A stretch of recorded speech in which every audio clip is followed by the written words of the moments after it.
Hello, mate. How's it going, guys? Welcome back to the Sassins. It's me, Sassin, Craftopia again, and we're having a look at the wheat or bioethanol farm this time.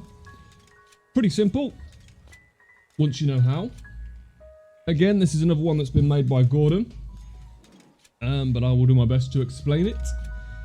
So, I'll explain this bit first. Obviously, you've got your wheat going into a chest, sent to a cooking pot, making wheat flour. From there, it's been sent over to this chest where your wheat flour is collected,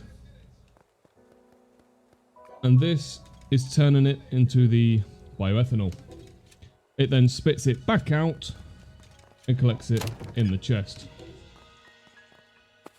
So you follow it, wheat goes in, turned into wheat flour, spat out, sucked into the chest.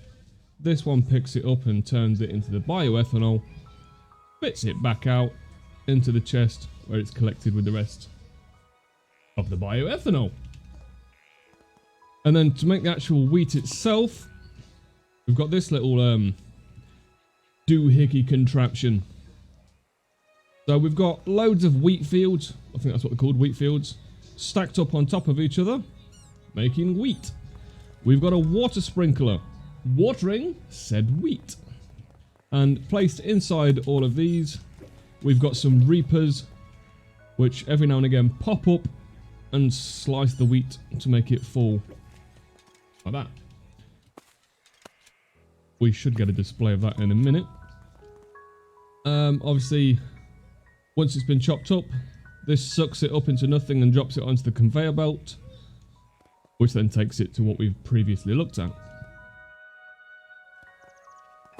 Now, when you're placing these, there's two different ways to do it. You can place a conveyor belt on the ceiling up here, facing into this, drop your wheat field on the conveyor belt and have it fall along and then drop into position. There's the wheat. Where's the reaper? Is it going to come up? Alternatively, you can do the old jump place trick. Now, it's harder to do the jump placing because as it stacks higher, you've got a very small window of time to get that placement. However, it's more effective to do the jump placing because when using the conveyor belt, it doesn't quite fit on the square as it should. You see how the wall's there? Oh, there's your reaper, look. Just pops up, chops the crop, sends it through. As you see, the wall is flush with the square grid. But when using the conveyor belt,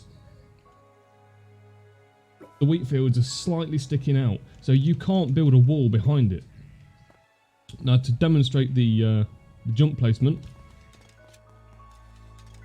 here is the jump placement with a wall behind it. It's a lot more flush. It fits on the square grid. That isn't possible with the conveyor belt, which is because it chucks it down. It doesn't look flush for some reason. Now I'm looking at it, but that is the square grid. Whereas this one, it pushes it over the square grid and you can't get that wall behind it. But either way, it both works. If you're not bothered about how it looks, use the conveyor belts because it is a little bit easier. If you want it to look better and you want to get them walls behind it and around it, just jump place. And as you're falling, you should be able to place it and it will fall onto the stack. So you want to stack up about 10 of these. Do a couple of different stacks of 10. We are going to remake this and make it bigger so it's more effective. But if you just want a quick one just to get some production, leave this running in your base. It works, it does the job. But as I said, we are going to make it bigger. But that's how you do it. Wheat fields, water sprinkler, reaper. Hook it up onto a diagonal wall, drop it down onto conveyor and send it to the crafting path. And it's as easy as that. So if you are having trouble again, jump in the Discord, have a chat with us, we can help you out if you're struggling with something, join other players, whatever. And if you're liking the videos, don't forget to give us a like and subscribe and all that jazz.